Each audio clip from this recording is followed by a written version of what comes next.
Alors aujourd'hui, suite des mésaventures d'hier, je suis ici devant le starter dans lequel hier j'ai mis les rennes vierges dans des bigoudis. Mais comme il y a une reine qui est née dans ce starter, il n'est pas certain que les abeilles vont s'occuper correctement des reines qui sont nées cette nuit. Alors ce que je vais faire, c'est déjà vérifier qu'elles sont toujours vivantes. Et comme j'ai pas encore prélevé les reines dans les nucléi, ça va me prendre quelques heures quand même, eh bien je vais faire un... De toute façon je dois faire un essaim dans une ruche Langstroth qui est pas mal peuplée. Et je vais mettre ensuite les bigoudis avec les reines vierges dans une colonie qui sera orpheline. Comme ça, les abeilles pourront théoriquement mieux s'occuper des reines vierges. Parce que le souci, quand il y a déjà une reine dans une colonie, si vous mettez des bigoudis comme ça avec des reines vierges, ben les abeilles, elles n'en ont rien à faire de ces reines, puisqu'elles ont déjà une reine qui a diffusé ses phéromones, la colonie va bien, et elles n'ont pas besoin de reines vierges. Qu'est-ce qu'elles vont en faire? Donc elles vont délaisser ces reines vierges, et peut-être qu'elles vont les nourrir un petit peu quand même, mais c'est des reines vierges qui risquent très, très fortement d'être délaissées et de mourir rapidement. Donc ici, alors je vous remontre le starter, on est bien au même emplacement qu'on était hier, et on va aller faire un... Bon, déjà il faut que j'allume l'enfumoir, on va vérifier si les reines vierges sont toujours vivantes, si elles sont nées, et ensuite on ira sans doute faire un essaim pour s'occuper de ces reines vierges.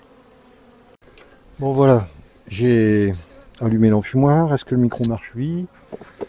Alors petit changement de programme, plutôt que d'ouvrir le starter pour vérifier si les reines sont toujours vivantes, de toute façon je dois faire un essaim dans cette Langstroth. Et donc je vais le faire, et puis ensuite je vérifierai si les reines vierges sont toujours vivantes. Et voilà, c'est parti. Alors le temps d'ouvrir, bon, voilà, c'est parti. Alors les abeilles sont en train de construire dans le nourrisseur déjà. Alors c'est un essaim, hein, c'est pas une ruche sur 10 cadres, mais visiblement il manque des cadres. Mais de toute façon, il faut que j'intervienne, elles sont en train de construire là.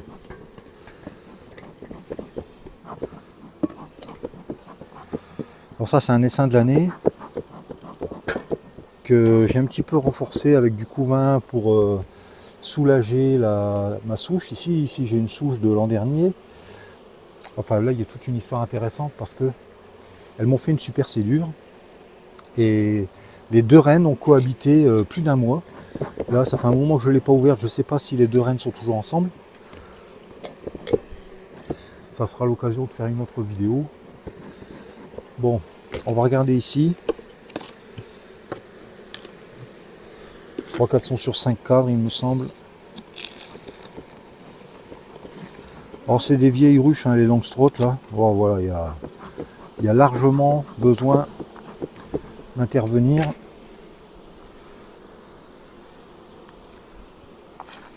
Alors j'ai préparé une petite ruchette, vous verrez pas. Si, vous allez voir la ruchette là.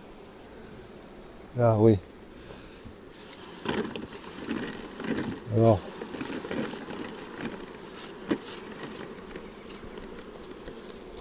Oh, je sais même pas si elle est marquée cette reine, je pense que oui. On va voir, on va voir. Est-ce que c'est bien cadré? Je sais pas, j'y vois rien moi. Ouais, ça le fait. Allez les copines, on y va. Vous avez besoin de place, hein.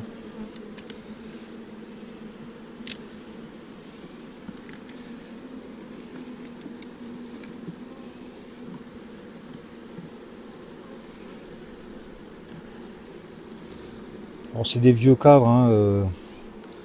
Les Langstroth, c'est des colonies, je dois avouer, je les ai un petit peu délaissées. pour m'occuper des dadans. Et il y aurait pas mal de cire à changer dans ces ruches. Alors la première chose, c'est trouver la reine, puisque le but c'est de faire un petit essaim orphelin. Ah bah ça pond bien quand même ça.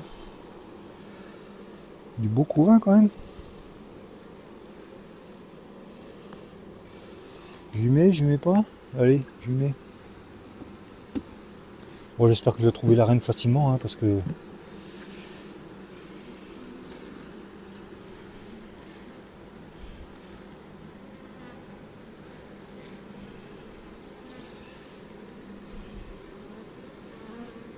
Montre-toi la petite reine.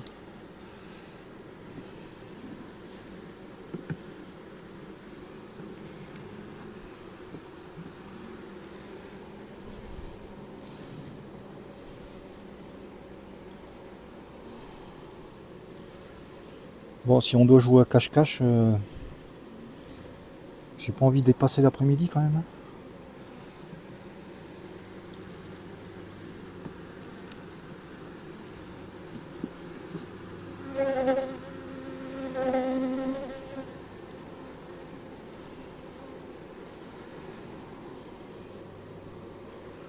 Bon bah la reine a plus de place pour pondre. Hein.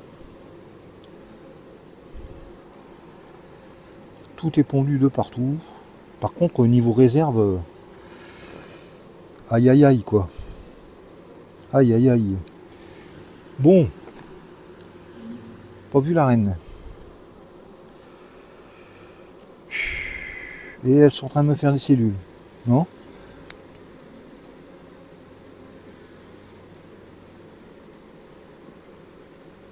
Eh oui, c'est pondu. C'est pondu. Bah tu m'étonnes. Tu m'étonnes, elle n'a plus de place pour pondre.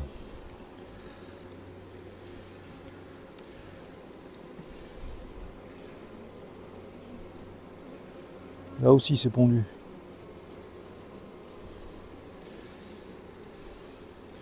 Bon, faut que je trouve la reine. Hein.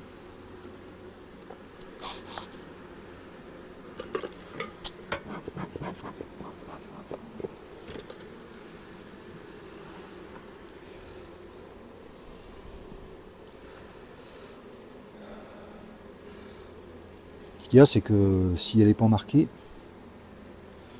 et que moi je cherche une reine marquée, c'est pas la même histoire. Hein.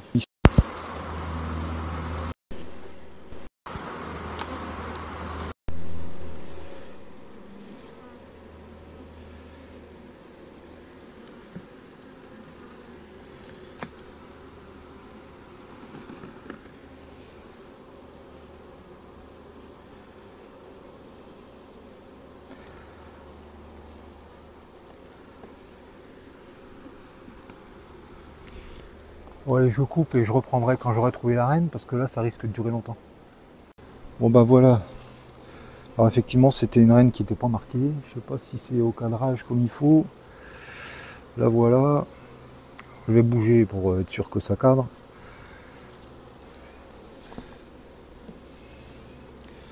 Alors, en prison. Et on va la marquer.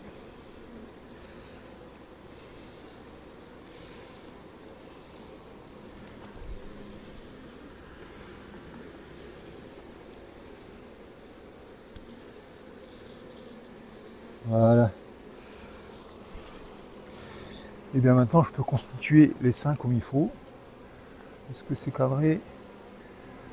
Voilà. Alors des cires. Oh, je les ai même pas préparés comme un con. Allez, des cires neuves.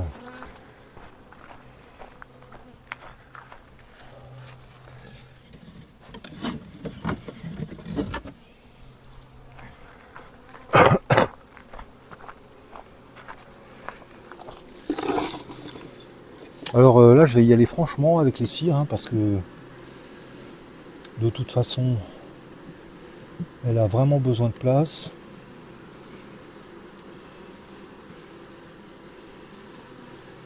une cire au milieu.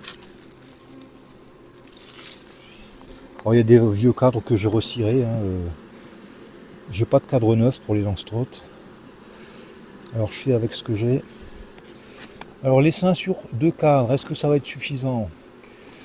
Parce que il va falloir qu'elle s'occupe des reines vierges. Alors j'ai quand même envie qu'il y ait du monde. Alors tant pis, allez hop, on va secouer des abeilles. Et puis on va y aller franchement parce que l'essaim va rester sur place. Donc faut pas hésiter à en mettre parce que ça va se dépeupler.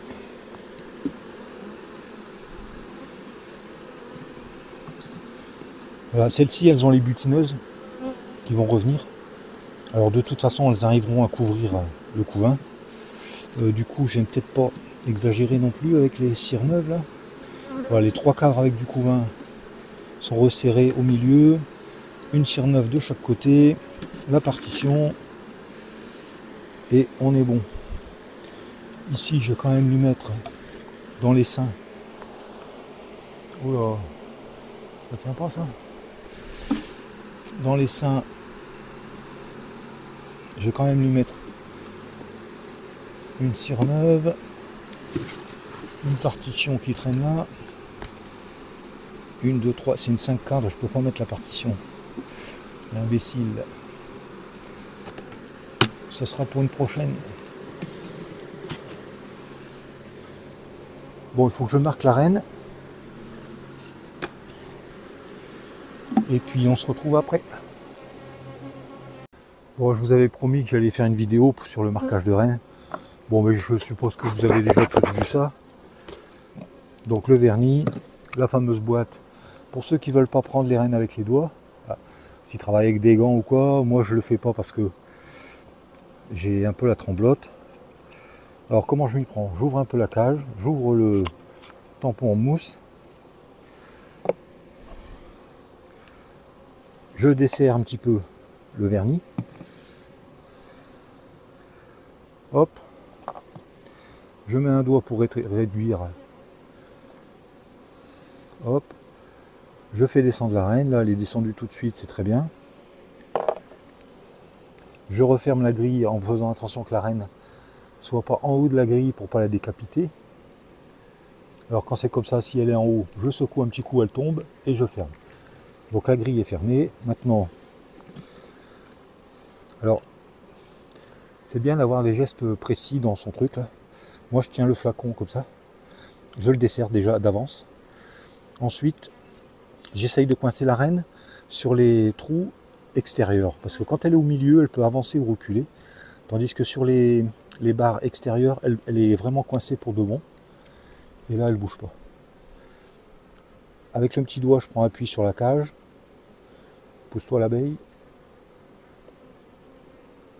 et voilà, un petit point, c'est marqué, et voilà, comme ça je vous l'aurais montré. Alors je fais ça en voiture, généralement, parce qu'après il faut les mettre dans des cages à rennes. Et voilà, il faut les cages à rennes, le candy, tout ça. Bon voilà, elle est marquée, on attend quelques minutes le temps que ça sèche. Ce vernis là, il est pas très... Il est un peu liquide et il met un peu longtemps à sécher. Bon, je mets une petite pause. Bon voilà, le vernis a séché. J'ai déplacé la ruchette avec l'essaim. On peut remettre la reine, mais je vais en profiter pour faire un petit traitement oxalique, parce que celle-là, il y a longtemps qu'elle n'a pas été traitée. Alors, de l'oxalique dans de l'eau, je ne sais plus la proportion, je crois que c'est 42 grammes par litre d'eau. Toujours bien mélangé parce que ça recristallise. Hein. Et utilisez de l'eau de pluie de préférence, parce que l'eau du robinet est calcaire. Du sopalin, hop. Alors c'est ma méthode, hein, je peux pas garantir qu'elle soit 100% efficace, mais moi j'aime pas trop asperger les abeilles directement avec de l'acide oxalique, donc je préfère les protéger un petit peu avec... alors je libère la reine. Peut-être ouvrir. Pour la libérer, c'est mieux d'ouvrir, hein, je crois. Voilà, quand on asperge l'oxalique sur les abeilles, ça attaque la cuticule. Ouais, cuticule. Allez. T'es descendu ou pas? Non, elle est encore là. Voilà. Elle est jolie cette reine. Rayée. Voilà. Alors c'est tout bête. Toc. Et je mouille le papier.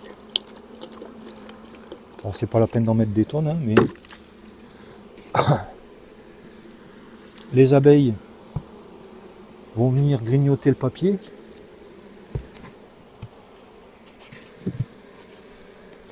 Et comme ça, la diffusion de l'oxalique sera plus lente. Ça fait moins effet flash. Le temps qu'elle grignote tout ce papier, et bien, le varroa sera en contact avec l'oxalique plus longtemps. Ça n'a rien de scientifique, hein. C'est pas certifié, mais moi je considère que ça marche. Allez, on passe à la suite. On va voir l'essaim dans lequel je vais récupérer les reines vierges. On déménage. Bon, alors le petit essaim que je viens de faire, il n'est pas encore orphelin, les abeilles sont pas encore orphelines. Il faut au moins 20 minutes, hein, pour qu'elles se sentent bien orphelines. Mais de toute façon, je pense que je peux mettre les reines vierges directement. Allez, on va ouvrir donc ce fameux starter qui est foiré. Et puis, on va récupérer le cadre avec les bigoudis. Alors, j'espère que les reines sont toujours vivantes, qu'elles ont été nourries un petit peu au moins quand même.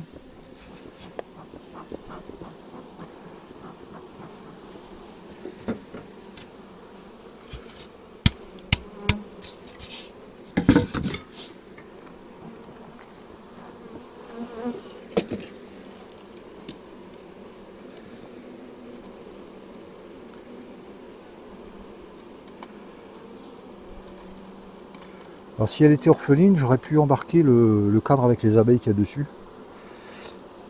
Mais là, c'est pas le cas. Il y a certainement une reine vierge ou en cours de fécondation ou je ne sais quoi. Alors, est-ce que les reines sont nées? Il y en a une là qui est née. Une deuxième là. Alors on fait descendre un peu les abeilles. Vous êtes bien cadré? Ouais.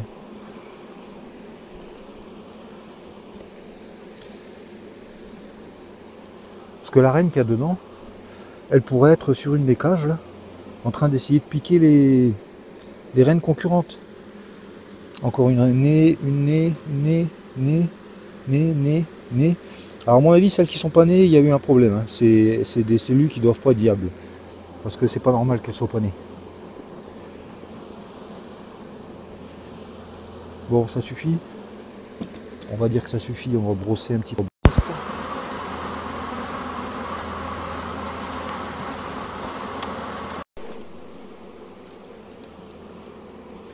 Voilà, alors ça va me permettre de compter les reines vierges que je vais avoir à introduire et de prélever dans les nucléi. Enfin, je pourrais même en prélever plus parce que j'ai d'autres reines qui doivent naître demain. Alors, une, deux. Ouais, on va essayer de vous les montrer là. Vous êtes là, ouais. Est-ce que vous les voyez? Une. Celle-là, elle est ratée. Deux. Des fois, elles sont remontées dans la cellule. 3, 4, raté, 5, 6, 7, 8, 9, 10, 11. Bon, ça fait pas beaucoup, mais c'est toujours bien de sauver une dizaine de reines, quoi. Allez, je vais mettre ça dans l'essaim. Ici, je vais rajouter un cadre, comme ça, ce sera fait, ce sera complet. Je coupe et on va voir l'essaim avec... Bon, il y en a qui vont me dire pourquoi tu t'embêtes à déménager des bigoudis avec tes reines vierges. Ben, c'est que il va encore se passer quelques heures avant que j'ai libéré la place dans des nucléis. Donc, et au pire, je ne sais pas s'il y a un orage ou quoi, je serais plus confiant de conserver des reines dans une colonie qui est complètement vierge, parce que je me dis que les abeilles s'occuperont de ces reines vierges en espérant faire une reine fécondée pour elles les sauver, quoi. Allez, là j'ai mis un chiffon en attendant.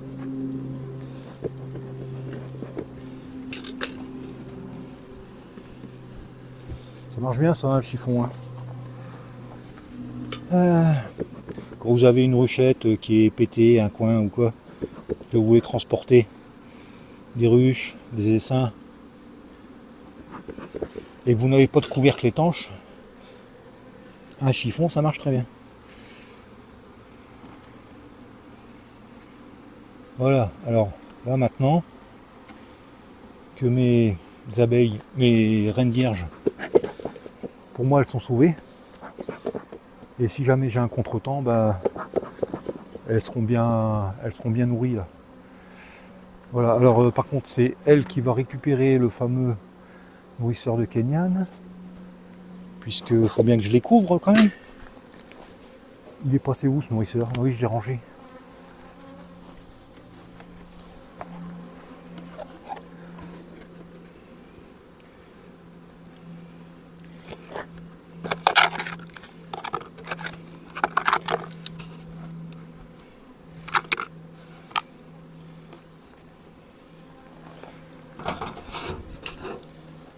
Voilà, voilou.